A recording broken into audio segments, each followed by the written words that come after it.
After 15 years of tireless dedication at PSL Med, Emily Carter sat stiffly in a cramped, fluorescent-lit meeting room, the weight of the inevitable pressing down on her. Across the scratched wooden table, Sarah Bennett, the director of the scientific department, leaned back in her chair with a faint smirk tugging at the corners of her lips. "We are reviewing your position," Sarah announced, her voice carrying a noticeable note of satisfaction, as though she'd been waiting for this moment. Her arms were folded tightly across her chest, her sharp hazel eyes studying Emily like a predator sizing up its prey. "The company is changing its strategy," Sarah continued, sliding a sleek manila folder across the table with a deliberate flick of her wrist. "Your contributions have been good. I'll give you that.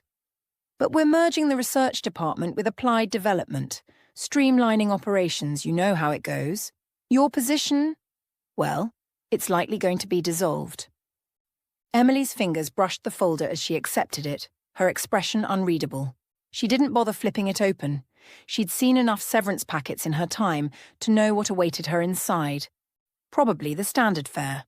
1 month's salary, a pittance for her accrued vacation days, and a hollow promise to keep her job open for 2 months if she couldn't scrape something else together. The air in the room felt stale, thick with unspoken tension. She met Sarah's gaze briefly, noting the glint of triumph there, and wondered how long her boss had been plotting this move. "Streamlining," Emily echoed softly, her voice steady despite the storm brewing inside her. "Funny how that always seems to mean cutting the people who've been here the longest." Sarah's smile tightened, but she didn't take the bait. "It's just business, Emily. You've been around long enough to understand that. Take a look at the package when you get a chance. I think you'll find it's more than fair." Emily nodded once, the folder resting heavily in her hands. "I'll look it over," she said, rising from her chair with a quiet dignity that belied the ache in her chest. As she turned to leave, the faint hum of the overhead lights buzzed in her ears, a fitting soundtrack to the end of an era. Sarah sat frozen for a moment, her fingers still hovering over the table's edge as the door clicked shut behind Emily. She'd been caught off guard, her carefully constructed script unravelling in the face of Emily's unshakable composure. She'd wanted, no, craved hysteria, a storm of anger or at least a few satisfying tears. She'd pictured it vividly, Emily's voice breaking, her hands trembling as she clutched the severance folder, maybe even a desperate plea to reconsider. That was the scene Sarah had replayed in her mind all week, a delicious little fantasy she'd clung to ever since she'd been handed the golden opportunity to deliver the news. Everyone in the department knew Emily was exceptional at her job. Brilliant, really. For 15 years, she'd moved through PSL Med with a quiet confidence, tackling complex research with an ease and enthusiasm that Sarah could never quite replicate. It gnawed at her, that effortless grace Emily carried, the way she commanded respect without demanding it. Sarah, with her polished suits and meticulously curated authority, secretly envied it, resented it even. So when the directive came down to dissolve Emily's position, Sarah had practically leapt at the chance to be the one to break it to her. She'd wanted to savour the moment, to twist the knife just enough to make it sting, to finally see that unshakable facade crack. But Emily hadn't cracked. She'd taken it too coolly, her voice steady, her posture poised, as if Sarah had handed her a weather report instead of a career-ending blow. And that indifference, or worse, that quiet strength, was driving Sarah mad.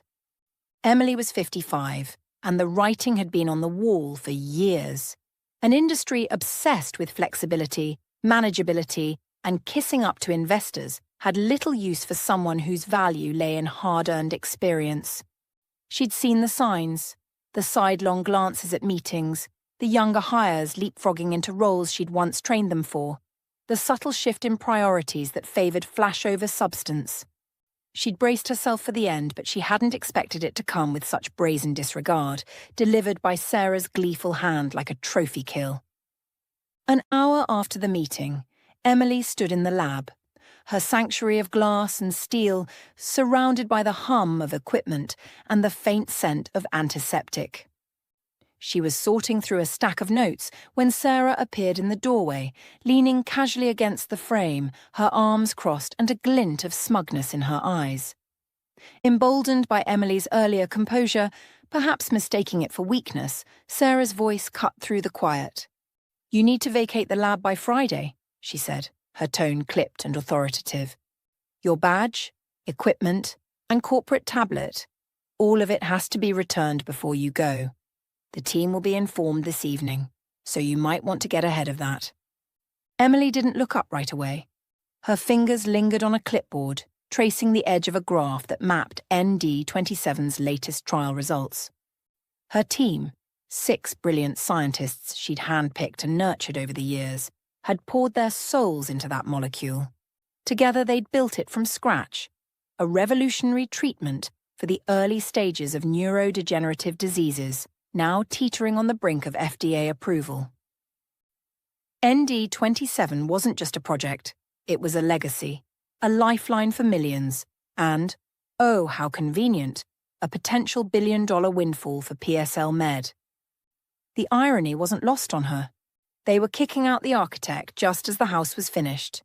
She set the clipboard down with deliberate care and turned to face Sarah, her expression still infuriatingly calm.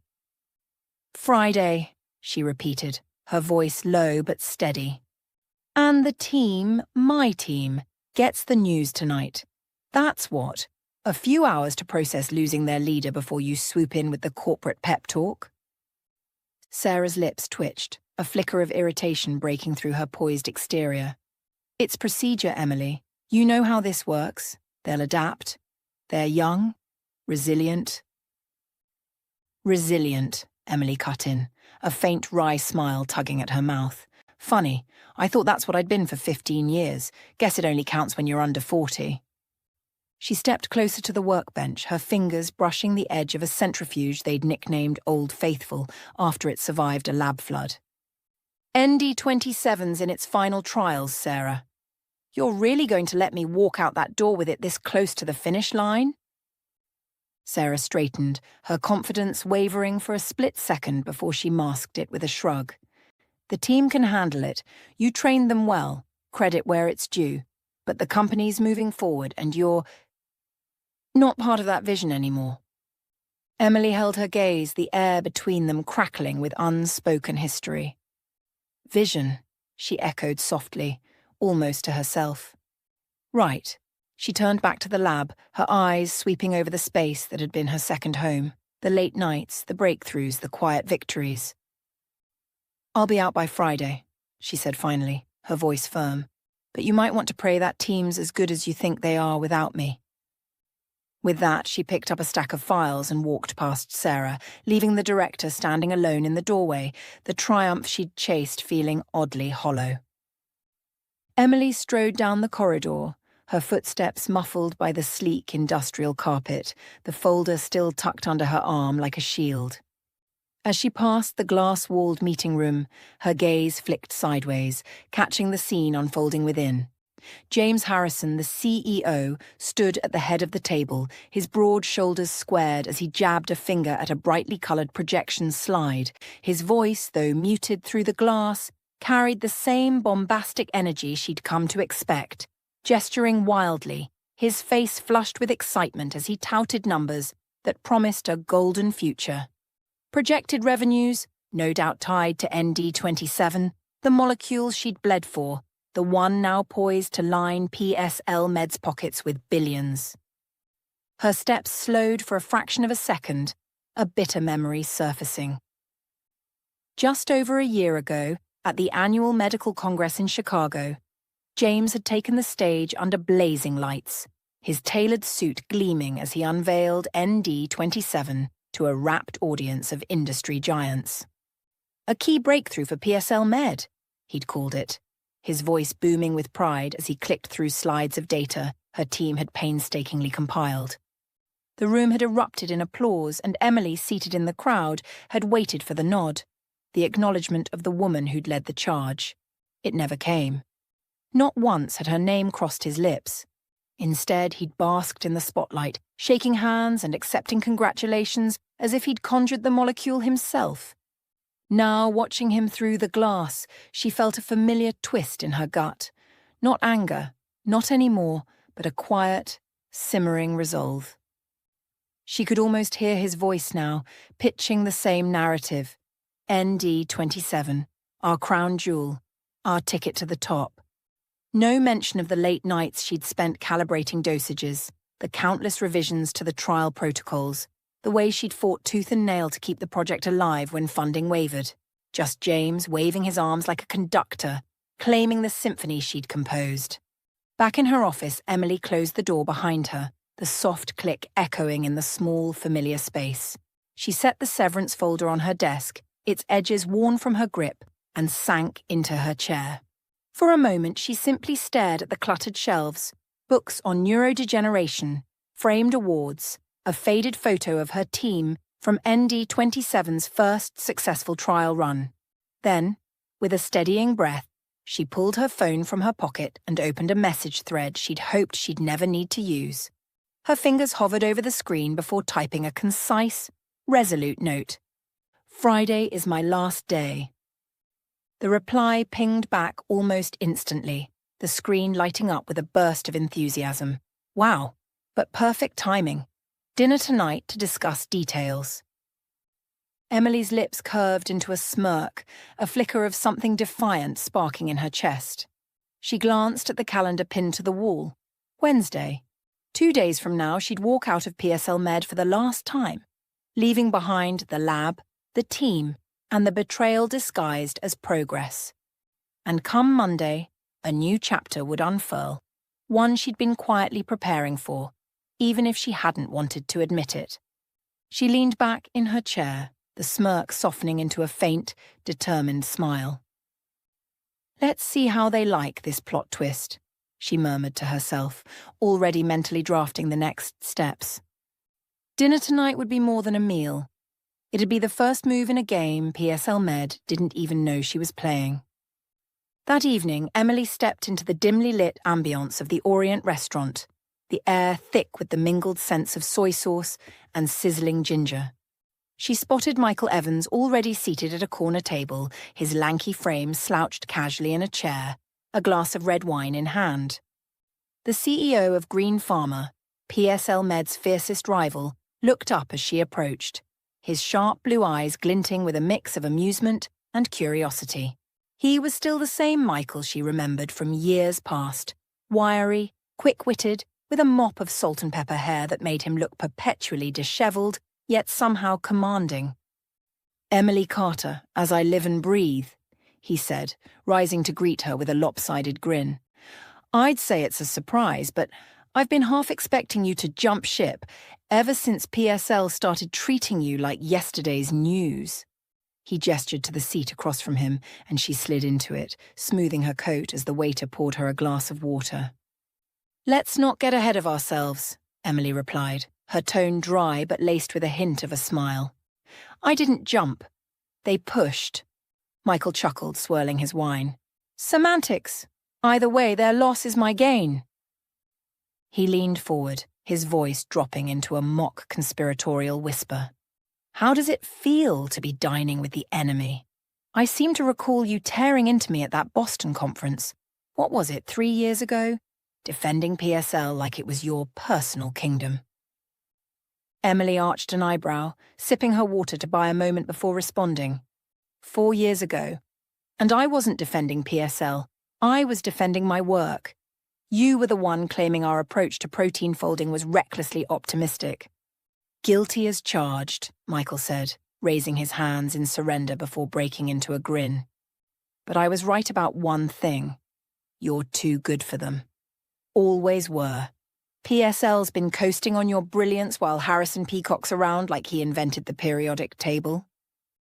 She let out a soft, involuntary laugh, the tension of the day loosening just a fraction. Careful, Michael.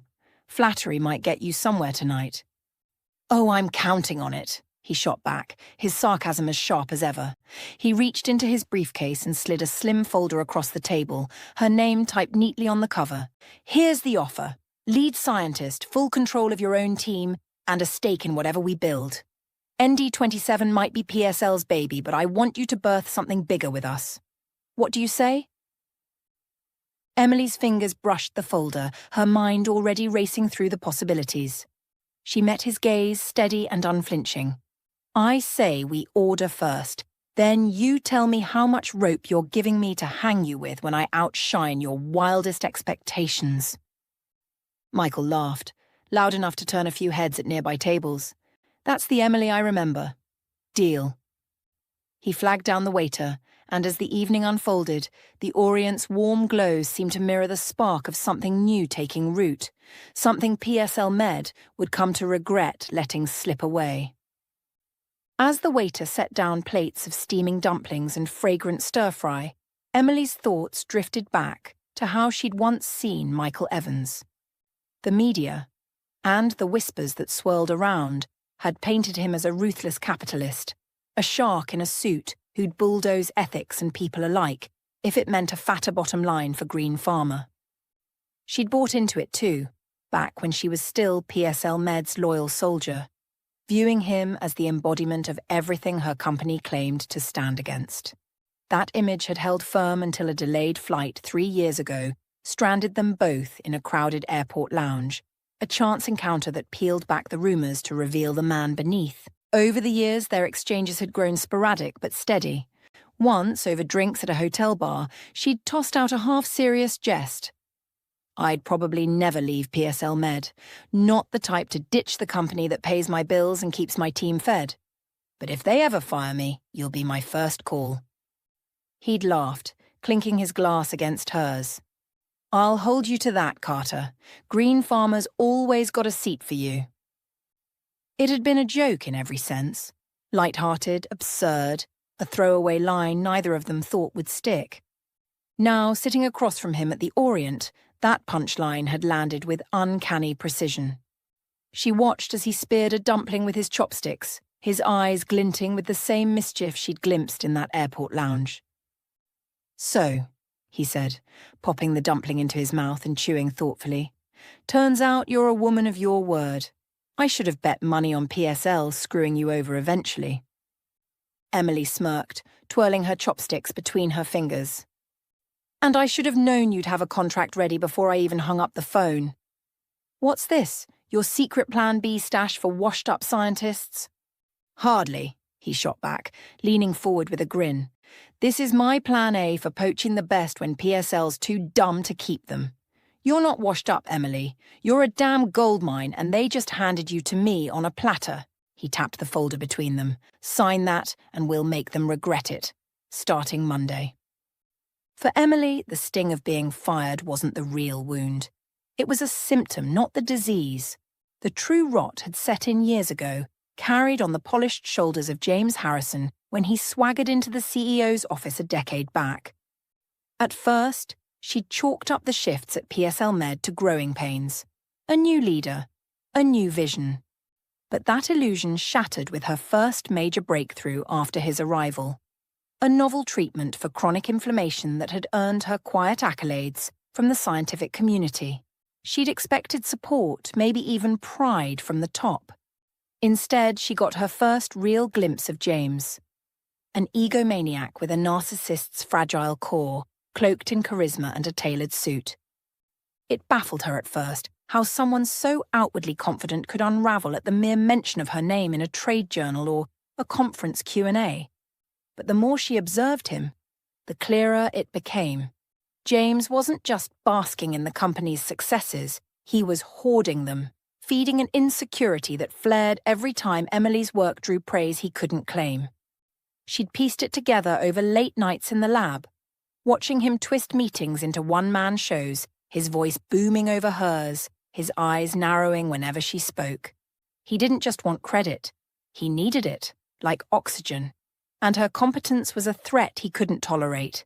Then came the changes. Subtle at first, a tweak to reporting structures, a shift in project priorities, until the company policies morphed into a mirror of his whims. He'd rewrite the rules to keep her in check, sidelining her input while plastering his name on every press release. And when she stumbled because even she wasn't infallible, he pounced. A misplaced decimal in a budget report, a delayed response to an email. He'd haul it into the spotlight during staff meetings, his voice dripping with mock disappointment. "We can't afford slip-ups, Emily," he'd say, pacing the room like a prosecutor, while her team sat in uneasy silence, eyes fixed on their laptops. Publicly shaming her became his sport, a petty ritual to remind everyone who held the reins. The team saw it too, how horrible he was, how his temper could turn a room ice cold. They'd whisper about it over coffee in the break room, trading stories of his tirades, but fear kept their voices low. A few years back, the simmering tension between Emily and James had boiled over, turning personal in a way that neither could ignore. It traced back to a single fateful moment, one that James, in his brittle pride, couldn't let go. It had been a high-stakes meeting, the kind where investors in crisp suits lined the boardroom, their eyes gleaming with dollar signs as James unveiled his grand vision for PSL Med's future. He'd been mid-stride, gesturing at a glossy slide deck, when Emily, seated near the end of the table, did the unthinkable. She'd raised her hand, her voice cutting through his monologue with a calm, measured dissent. "I don't really agree with that approach, James. The data suggests we'd be overextending ourselves." The room had gone still, a collective intake of breath as heads swiveled between them. To Emily, it was just science. Facts over flair, the kind of honesty she'd built her career on. But to James, it was a public gut punch, a crack in the invincible facade he'd spent years crafting. His smile had tightened, his eyes flashing with something dark, and though he'd waved it off with a forced laugh, "Always good to hear all perspectives, right?" The damage was done. From that day, she wasn't just a threat to his ego, she was a target. He'd made it his mission to get back at her, a slow-burn vendetta cloaked in corporate maneuvers. It started small, rerouting her budget requests through endless red tape, assigning her team grunt work disguised as strategic realignment. But it escalated. He'd interrupt her presentations with pointed jabs, question her every move in front of the staff, and once, during a company-wide retreat, he'd jokingly toasted her as our resident contrarian, the barb landing like a slap while the room tittered nervously. James didn't want to fire Emily, not outright. Firing her would have been too clean, too final. What he craved was subjugation, the slow grind of bending her will until she fell in line, like the others in his orbit. Emily was the anomaly, the one woman in his carefully curated circle who refused to cave, to flatter, to shrink under his shadow. She was his ultimate target, a puzzle he couldn't solve, and it drove him to the edge of obsession. Every time she met his barbs with that unshakable calm, every time she sidestepped his traps with quiet competence, he felt the sting of her defiance like a personal affront. She knew it too, could see the frustration tightening his jaw, the way his control slipped a little more each time she didn't break. He'd devised what he thought was the ultimate move, threatened to fire her. Not do it, just dangle the axe, let it gleam in the light, and watch her scramble to please him. It was supposed to be the game changer, the moment she'd finally bow. He'd rehearsed it in his head, picturing her wide-eyed, stammering apologies, begging to keep her place. So, a month before Sarah delivered the actual news, he'd summoned Emily to his corner office, the one with the floor-to-ceiling windows that screamed power, and laid his trap. "Emily," he'd begun, leaning back in his leather chair, hands steepled like some movie villain. "You're valuable, no one's denying that. But I'm starting to wonder if you're still the right fit. The board's pushing for fresh blood, and I can only defend you so much." He'd paused, letting the threat hang, expecting her to flinch. She didn't. Emily stood there, arms crossed, her gaze steady as she tilted her head slightly. "Defend me?" she'd said, her voice cool and even. "From what, James?" The breakthroughs I've delivered? The billions ND27's about to bring in? She stepped closer to his desk, her presence filling the room in a way his bluster never could. If you want to threaten me, go ahead. Fire me. But don't pretend it's about the board, or my performance. We both know what this is. James blinked, his practiced smirk faltering. He'd expected panic, not this, a mirror held up to his petty game. I'm not threatening, he'd backpedaled, voice rising an octave. I'm just saying we need alignment and you're difficult. Difficult, she'd echoed, a faint knowing smile tugging at her lips. Funny, I thought that's what made me good at my job. She turned to leave, pausing at the door to glance back.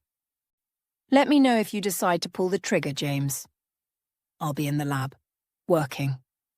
And with that, she'd walked out, leaving him gripping the arms of his chair, his grand plan in tatters. It hadn't gone as planned, not even close. Instead of cowering, she'd called his bluff, and the memory of it gnawed at him. He'd stewed for weeks, plotting the real firing through Sarah, thinking it'd finally stick. Sitting across from Michael Evans, Emily's mind churned with a plan so audacious it felt like poetic justice. The clink of chopsticks against porcelain faded into the background as she leaned forward, her eyes glinting with a mix of resolve and mischief. She loved her work, the late nights unravelling molecular mysteries, the breakthroughs that lit up her team's faces. And her team, those 6 brilliant scientists she'd mentored into a powerhouse, meant more to her than any title or paycheck. She'd never wanted to let them down, and what she was about to propose to Michael would flip the board entirely, leaving James Harrison choking on his own arrogance. The seed of this revenge had sprouted 3 weeks ago, born from a fluke discovery that still made her pulse quicken. While combing through ND27's trial data, she'd stumbled on something odd. The patent hadn't been filed. She'd flagged it with the legal department, expecting a quick fix, but their response, a vague brush-off about an oversight they'd resolve soon, rang hollow. Suspicion gnawed at her, so she dug deeper, sifting through emails and memos until she unearthed the truth. An internal directive to register ND27 as company IP without naming her, as the inventor. The plan was clear: push her out, file the patent and erase her from the story, banking on the fine print that all employee intellectual property belonged to PSL Med. But they'd underestimated her. What they didn't know, what no one at PSL Med knew, was that she'd been tinkering on her own time, using her personal equipment in her home lab. Late nights after the team went home, she'd refined ND27, boosting its efficacy by 43% with enhancements that improved its permeability across the blood-brain barrier. A game-changing leap they'd never replicate without her notes. She'd documented every step, every tweak, and with a lawyer friend's help, filed a patent application in her own name, complete with a watertight evidence package. Michael slid the green Pharma contract across the table, his grin sharp as a blade. All the papers are ready. Sign and Green Pharma gets an exclusive license for your patent. Monday morning, we drop a press release. Emily Carter, Research Director, with a shiny new blockbuster in tow. PSL Med won't know what hit them. Emily flipped through the documents, though she'd memorized every line.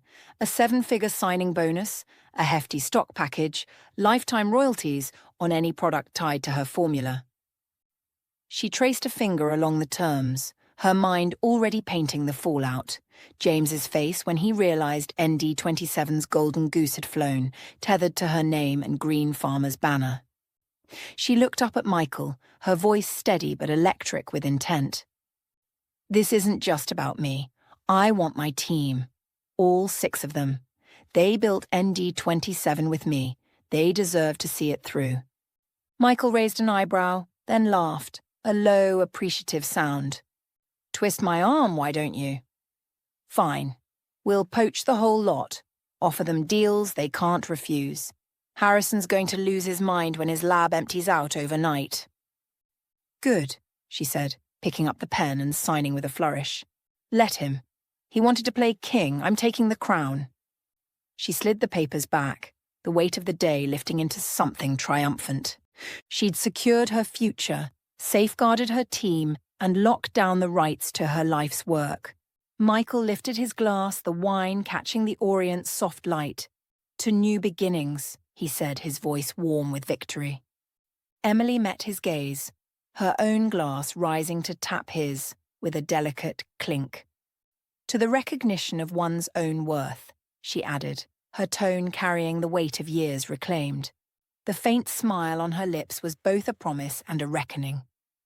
Thursday and Friday blurred into a storm of activity at PSL Med. Final meetings dragged on as Emily handed over projects she'd shepherded for years, her voice steady through the monotony of corporate farewells. She packed her office with methodical precision, files sorted, equipment labelled, personal items tucked into a single box. Rumours buzzed through the halls like static. "Carter's out. Did you hear? They're letting her go." Secretaries cast her sympathetic glances over their coffee cups, their hushed, "I'm so sorry" murmurs trailing her like shadows. Junior researchers, wide-eyed and fumbling, sidled up during breaks, asking if she'd write them recommendations for the scientific community. "You've been amazing to work with," one stammered, clutching a notebook she'd once critiqued. She nodded, promised to help, and kept moving. The final exit interview unfolded in a sterile conference room on Friday afternoon, the air thick with the hum of corporate formality. PSL Med's lawyer, a wiry man with thinning hair and a pinched expression, sat across from Emily, his pen tapping rhythmically against a clipboard. He ran through the standard list of questions with the mechanical precision of a machine spitting out code, his eyes barely lifting from the paperwork. "Do you understand that all intellectual property created during your employment remains the property of PSL Med?"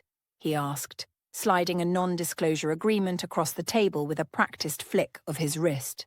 Emily leaned back in her chair, a faint smile playing on her lips as she took the document. "Of course," she said, her voice smooth and deliberate. "Everything developed as part of my job duties, using the company's lab, and during work hours." She let the words hang, subtly stressing the qualifiers. Job duties, company's lab, work hours, a verbal tightrope that sailed right over the lawyer's head. He was too busy scribbling check marks, his focus narrowed to the boxes he needed to tick to catch the precision of her phrasing. He glanced up briefly, adjusting his glasses. "And do you confirm that you have no copies of internal research or confidential information?" "I didn't take anything that belongs to PSL Med," Emily replied, her tone as honest as it was airtight. The patent, her patent, lived in her name, born from her own equipment, her own time, her own ingenuity. ND27's core might have roots in PSL's labs, but the 43% leap in efficacy? That was hers alone, locked away in a filing the company hadn't even sniffed. She met his gaze, her smile unwavering, as he nodded absently and scratched another mark on his list. "Good, good," he muttered, flipping to the next page. "Sign here, and we're done." He slid the NDA back toward her, oblivious to the trap she'd sidestepped with surgical grace. Emily picked up the pen, her signature flowing across the line in a single confident stroke. She handed it back, rising from her seat as the lawyer gathered his papers, already mentally clocking out. "Pleasure doing business," she said lightly, though the irony was lost on him. Emily stood in her soon-to-be former office, methodically gathering the pieces of her 15-year tenure at PSL Med. Sarah appeared in the doorway, leaning against the frame with a studied nonchalance that didn't quite mask her curiosity. Her arms crossed casually, but her eyes tracked Emily's every move. "So, what's your plan?" Sarah asked, tilting her head with feigned concern, a note of pity creeping in. "Will you take a short break?" "Nope," Emily said, folding the box's flaps with a crisp snap. "I already have a new project starting on Monday."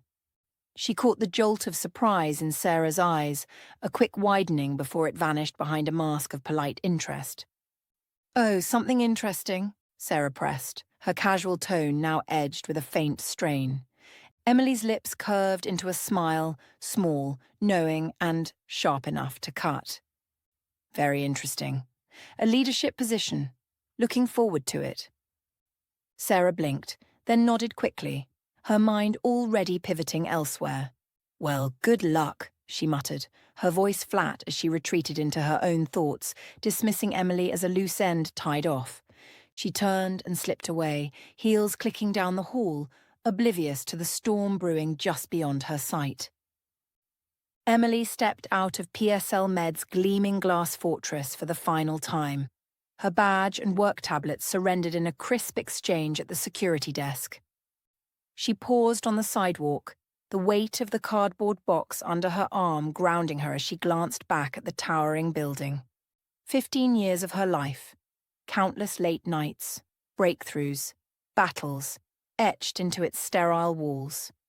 Above, the conference room lights glowed against the dusk, a faint hum of activity spilling through the windows. She could picture it.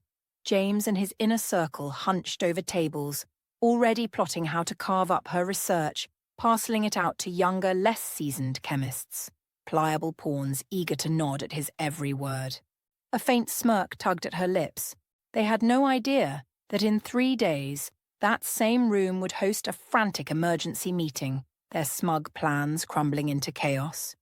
Monday dawned bright and crisp, the sun cutting through a cloudless sky. Emily dressed with purpose, slipping into a new graphite suit she'd bought for the occasion, sharp, tailored, a quiet declaration of intent. At 7:30 a.m., a sleek black car from Green Pharma idled outside her building, its driver tipping his cap as she slid into the back seat. The ride to her new office was smooth, the city waking up around her, oblivious to the seismic shift about to hit the industry. She stepped into her new domain at Green Pharma, a spacious corner office with panoramic windows framing a sprawling view of the skyline. Michael was already there, leaning against her desk, a tablet in hand, and a grin splitting his face. The press release went out at 7 a.m., he said, handing her a coffee as she settled in. News outlets are eating it up. Communications is tracking the fallout. It's a feeding frenzy already. Emily took a sip, savouring the warmth as she glanced at the tablet. The announcement was a masterpiece of precision. Green Pharma had secured exclusive rights to ND27, the groundbreaking molecule, and proudly welcomed its creator, Dr. Emily Carter, as Director of Research. The text sang her praises, sole inventor, visionary scientist, detailing her journey and teasing her plans to weave ND27 into Green Pharma's pipeline. But the real dagger lay in the subtext. PSL Med couldn't touch the drug without a license from her new empire. Checkmate. At 9:15 a.m., her phone buzzed with a message from her former team at PSL Med, the 6 scientists she'd forged into a unit of brilliance. "It's chaotic here," the text read, tinged with awe and alarm. "What have you done?" Emily's smile widened, her fingers dancing over the screen as she typed back, "Check your personal email. Offers await all 6 of you." Meanwhile, several miles away, PSL Med's headquarters buzzed with a frenetic energy that had hijacked the morning. James Harrison stormed into his office, his usual swagger undercut by the sight of his chief lawyer and CFO hovering at his door, their faces pale and taut with dread. The industry news had hit like a shockwave, Green Pharma's press release pinging their inboxes in unison, each word a grenade lobbed into their carefully curated world. By 9:30 a.m., the routine Monday management meeting had spiraled into a full-blown crisis session, the conference room a war zone of scattered papers and raised voices. Emily's phone buzzed again, another message from her former colleague lighting up the screen. "They are frantically pulling all files with your name on them." A second text followed fast. "Someone just brought all the documentation on ND27 to the conference room. They're dissecting it piece by piece." She could picture it vividly, James pacing the length of the room, his tie askew, barking orders as sweat beaded on his forehead. Sarah would be there, her composure fraying as she flipped through folders, while the legal team hunched over laptops, hunting for a shred of leverage in the fine print. The air would be thick with panic, the clatter of keyboards and rustling pages punctuated by James's booming demands. How did this happen? Who let her walk away with this? At 10:45 a.m., Emily's phone chimed with a new email, the sender's name flashing across the screen. James Harrison. She opened it, and even through the cold text, his desperation seeped out like damp rot. "Emily, it seems there's been a misunderstanding," it read, the words practically trembling. "Please call me at your earliest convenience to discuss the situation." She could hear his voice in her head, clipped, strained, the bravado stripped away. With a flick of her thumb, she forwarded it to Green Pharma's legal department, not bothering to dignify it with a response. Let him stew. The industry was electric with chatter, rumours crackling through networks like wildfire. PSL Med's stock had plummeted 7% in hours, a freefall fueled by the morning's upheaval, while Green Pharma's soared 12%, buoyed by the promise of ND27 and its mastermind. 3 major pharmaceutical publications, Pharma Today, Bio Breakthrough, and Med Innovate, had already emailed, clamouring for interviews about the seismic shift that had blindsided the market. Emily's name was everywhere, a phoenix rising from PSL's ashes. Michael poked his head into her office as she unpacked a framed photo of her team onto her new desk, the panoramic windows bathing the room in golden light. "How are you feeling?" he asked, leaning against the doorframe with a grin that said he already knew the answer. Emily paused, setting the frame down with care, and met his gaze. "Vindicated," she said, the word carrying the weight of truth. "For 15 years, others took credit for my achievements. I was told I should be grateful just to have a seat at the table. Smile, nod, don't rock the boat. And now, finally, recognition."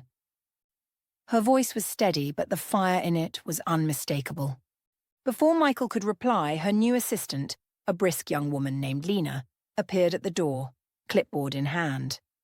"Dr. Carter, the research team is ready for you in the main conference room," she said, her tone crisp and professional. "Also, the CEO of PSL Med has called several times in the last hour." Emily's lips twitched into a faint, satisfied smile. "Inform him that I have meetings all day," she replied calmly, adjusting the cuffs of her graphite suit. "Our lawyers will contact him later this week to discuss licensing terms."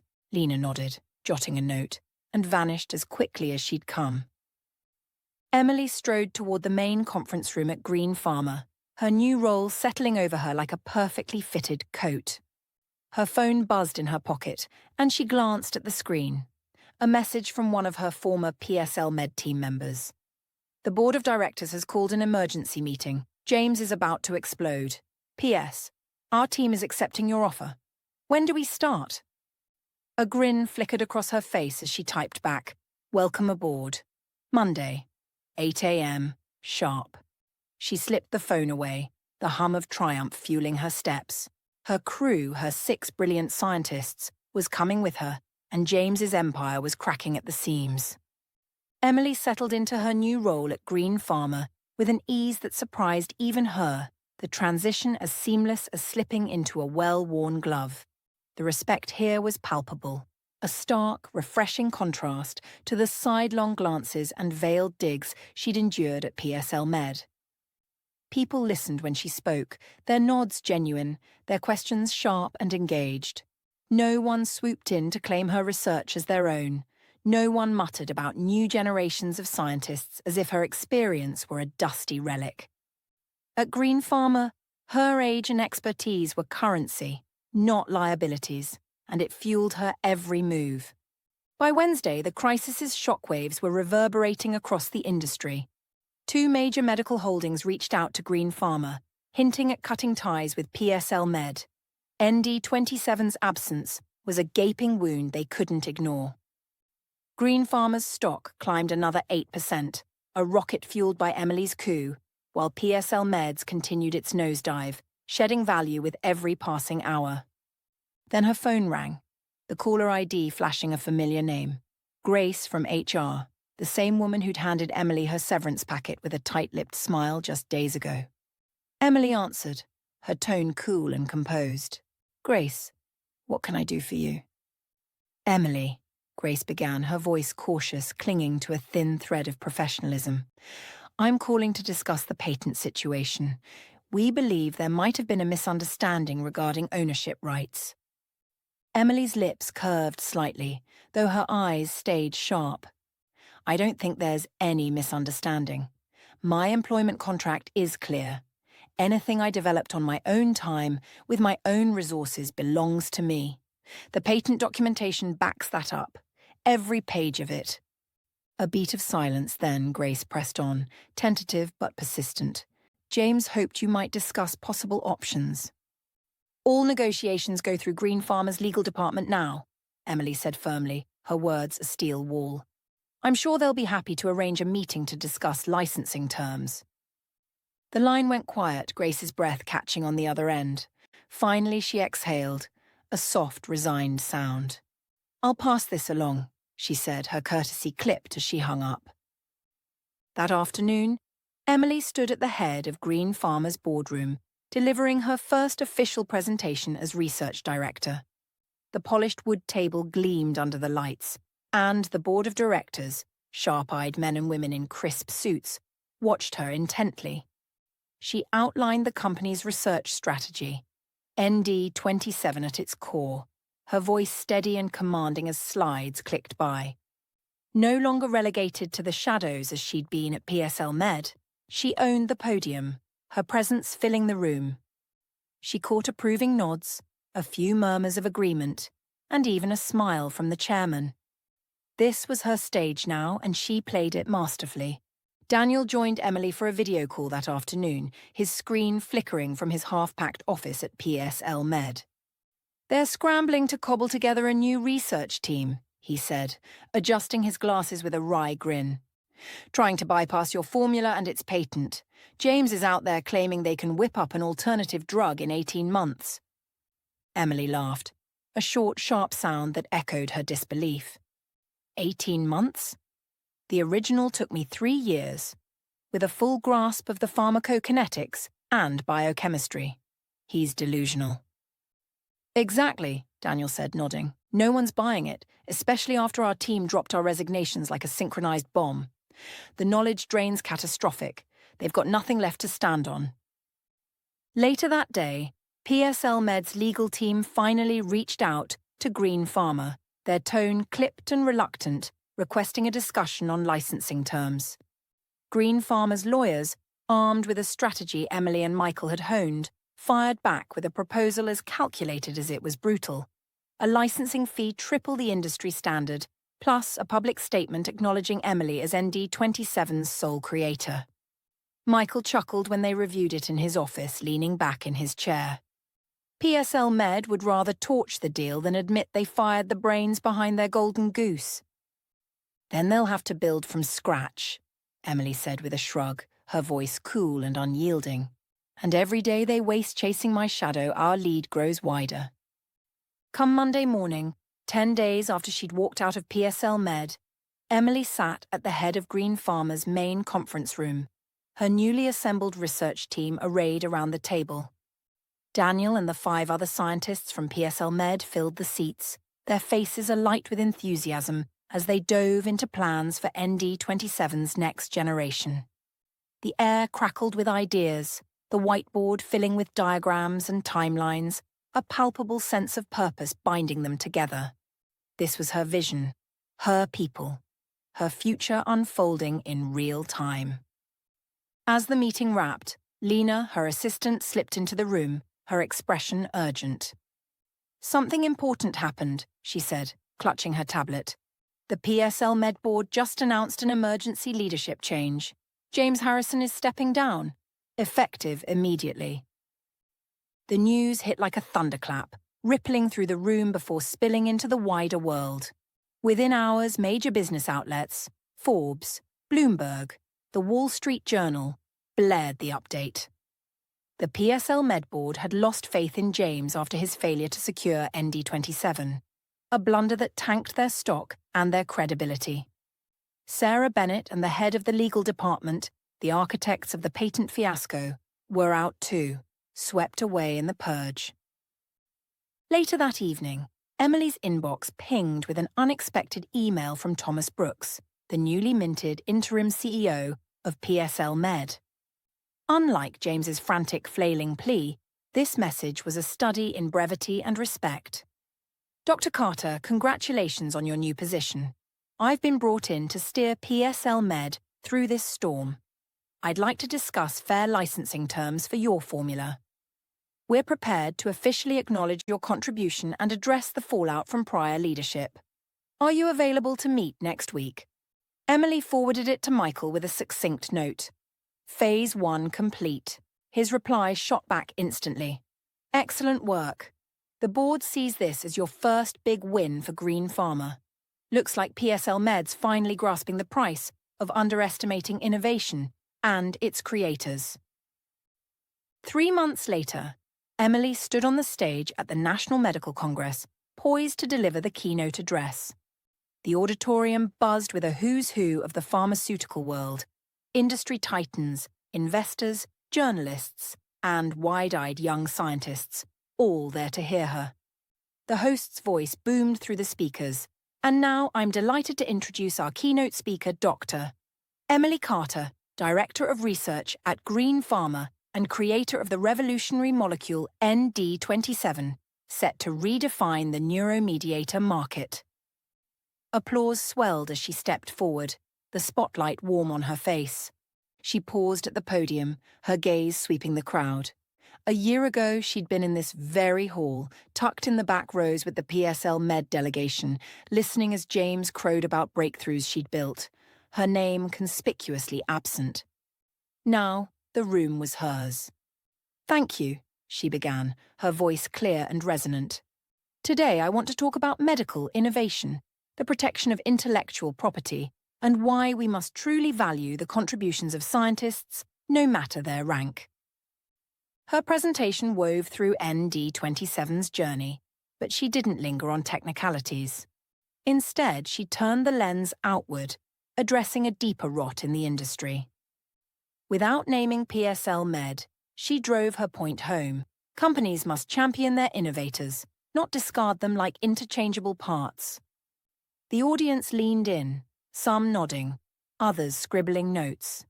When she finished, a cluster of young researchers swarmed her at the podium. A lanky 30-year-old with earnest eyes confessed, "Your story shifted how I work. I've started logging everything, even my off-hours ideas." Emily smiled. "Smart. Your ideas deserve protection." That evening, as the Congress wound down, her phone lit up with a news alert. PSL Med had caved, signing a deal with Green Pharma that publicly crowned her ND27's creator.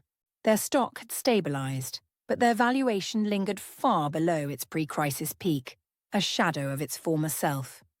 A year to the day after Sarah had ordered her to vacate her PSL Med lab, Emily sat in her expansive Green Pharma office, poring over the latest quarterly research report. Under her helm, the company had launched 3 groundbreaking drugs spun from ND27's enhanced formula, seizing a hefty chunk of the market from PSL Med and beyond. A light knock interrupted her. Michael, wielding a bottle of champagne and 2 flutes. "Happy anniversary," he said, setting the glasses down with a grin. "The board sent me to break the news in person. Green Pharma just overtook PSL Med in market cap, first time ever." Emily's smile was soft, steady. Not triumph, but a quiet, earned satisfaction. This is what happens when you truly value innovation. Michael poured as Lena slipped in with an elegant envelope, an invitation to speak at the annual summit, themed How Proper Documentation Changed the Industry. He skimmed it, chuckling. "You're a symbol now, Carter. A cautionary tale about a boss who didn't see what he had till it walked out the door. It's echoing across the sector." Over at PSL Med, Thomas Brooks had stayed on as CEO, ushering in reforms that echoed Emily's Green Pharma playbook: revamped IP protections, real recognition for inventors. She'd heard he'd framed her story as a wake-up call, a lesson in what not to lose. It was never about revenge, Emily said, lifting her glass. It was about recognition, showing this industry that innovations don't just appear, people make them, and those people deserve respect. To fair recognition, Michael toasted, their glasses clinking. Sunlight slanted through the window, catching the bubbles in her champagne. At 56, Emily had found what she'd chased her whole career. Not just success, but a legacy indelibly hers. ND27 bore her name now, a cornerstone of an industry she'd reshaped, right where it belonged. 6 months after her commanding keynote at the National Medical Congress, Emily arrived in Chicago for the Bio-Pharma Summit, a glitzy affair packed with the industry's elite. Green Pharma's star had soared under her watch, ND27's offshoots rewriting market rules and raking in profits. She was there as a panelist, tapped to dissect innovation under pressure, with a lineup of CEOs and researchers, a fitting gig for someone who'd turned pressure into a battering ram.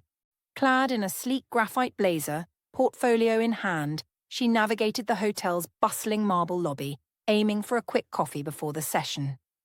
Then she saw him, James Harrison, cutting through the crowd like a dull blade, his once sharp swagger dulled by time and failure. His suit was wrinkled, his hair thinning, but that familiar arrogance still clung to him like a bad cologne. He barked at an assistant trailing him with a tablet, oblivious to her until their paths collided near the coffee stand. His head snapped up, eyes narrowing as they locked onto hers, and his lips twisted into a sneer. "Well, well, Emily Carter," he drawled, his voice dripping with mockery. "Slumming it with the coffee crowd before you dazzle the peasants?" Emily's expression stayed ice-cold, her grip tightening on her portfolio. "James, still dragging assistants around to prop up your ego, I see." He snorted, shoving his hands into his pockets with a lazy swagger that didn't quite land. "Heard you're on some big panel today. Guess Green Pharma's milking your little stunt for all it's worth. Must feel good, playing the martyr who struck gold?" Her lips twitched, a razor-thin smile. "It feels good building something that lasts. You wouldn't know. You were too busy tearing down anything you couldn't control." James's eyes flashed, his smirk hardening. "Oh, spare me the sanctimonious crap, Emily. You think you're some hero? You stabbed PSL in the back, took your toys and ran. Real classy." He stepped closer, voice lowering to a venomous hiss. "I made that company what it was. You were just a cog I should have replaced sooner." She didn't flinch, meeting his glare head-on. "You made a throne out of quicksand, James. I handed you ND27, 15 years of my work, and you tried to erase me. Your mistake was thinking I'd let you." Her tone was steel, cutting through his bluster. "You didn't replace me. You lost me. And look where it got you." He laughed, a harsh, brittle sound, waving a hand dismissively. "Lost you? Please." I cut dead weight. PSL's fine. New team, new drug, 18 months tops. You're a blip, Carter. A has-been who got lucky. The lie hung heavy, his bravado cracking as the assistant shifted nervously behind him. Emily tilted her head, her gaze dissecting him. 18 months? You couldn't replicate my coffee order in that time, let alone ND27. Your stock's in the gutter, your team's gone, and you're out. Keep telling yourself it's fine. Maybe someone will buy it. She glanced at her watch, then back at him. "I've got a panel to crush. Enjoy your... whatever this is." James's face flushed red, his fists clenching as she stepped past him. "You think you've won?" he called after her, his voice rising, drawing stares. "You're nothing without PSL. I'll bury Green Pharma, watch me." She didn't break stride, her heels clicking a steady rhythm as she left him fuming in her wake. "Bury yourself first," she muttered under her breath, the words lost to the lobby's din. James stood there, a fading king shouting at shadows, his assistant shrinking behind him. Emily didn't need to look back. She felt the victory in every step. He could snarl and posture all he wanted. She'd taken his empire apart brick by brick, and he'd never touch her again. The panel awaited, and as the room erupted in applause for her entrance, she knew who'd really won.